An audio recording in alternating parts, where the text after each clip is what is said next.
improvise when they practice for the Winter Olympics.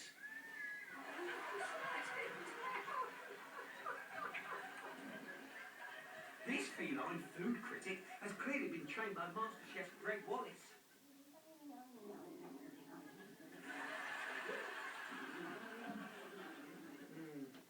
Very insightful. I know they're retro, but those singing fish were bad enough first time round. I think this dog's got the right idea.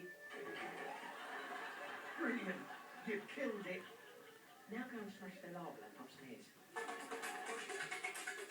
Let's talk cats. In Britain, we own nearly 8 million of them. 9 million if you count